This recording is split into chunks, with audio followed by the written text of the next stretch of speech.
গ্রামের বউ। গ্রামে মানুষ আর বিয়া করতো না। কি এমন যেগুলো 1টা 2টা 3টা পর্যন্ত ঘুমায় এইসব মাসে ফাউল মাসে গ্রামের মাসে বিয়া করতো না। গ্রামের মানুষ হচ্ছে সহজ সরল, তারা ভালো মানুষ, ঠিক কিনা অরিন? তো আমি কি ভালো মানুষ না? অনুমতি বালা।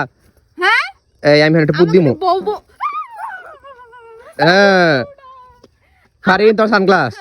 আমাকে তো বউ বউ লাগছে, শাড়ি পরে এসেছি গাইস। তুই তো তোর সাথে কালাবো কালা পিনছ জানে যা বিহানে অন্ধকার, এই যে আসল বউ নাকি? লাল বউ, হ্যাঁ লাল বউ আর আসলে বউ বউ না তো কোন বুঝতে পারছিস রে? কে কি গো আমি বুদ্ধি দিছি। গাইস তুমি না, তোমরা কি জানো আমরা কোথায় আসছি আজকে? জঙ্গলে। আই দেখাই। এই এই এই এই আস্তে। দেখো, হ্যাঁ দেখছে আমরা সরিষা খেতে এসেছি। সরিষা চুরি করতে।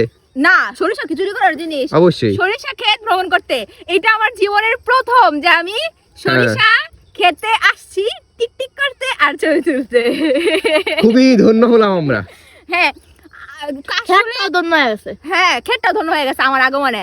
কাশফুলে আসার জন্য যেই কান্নাকাটি করছি, সরিষা খেতে আসার জন্য কান্নাকাটি করতে হয় না, কারণ যে ওরা অনেক ভালো মানুষ। এই যে মহিলা আমাকে আমাকে মানে গুতায় গুতায় আরো শাড়ি আনাইছে, বলছে শাড়ি আইনো সরিষা এত তেল বেশি দাও না, আর শরীরে ভর্তি তো চর্বি। হ্যাঁ চর্বি তো আমাদের অনেক চর্বি চর্বি থাকতে হয়। চর্বি যাদের আছে তারা জীবন উন্নতি করতে পারে। তোর মতো যারা খেট খেট আনরোমান্টিক হয় জীবনে কিছু করতে পারে না, তার তো বউ থাকতো না। তার বউ যায়। এটা দেখতে পারতেছি তোর দুটো কত উন্নতি করছস। আমরা উন্নতি করছি না অনেক।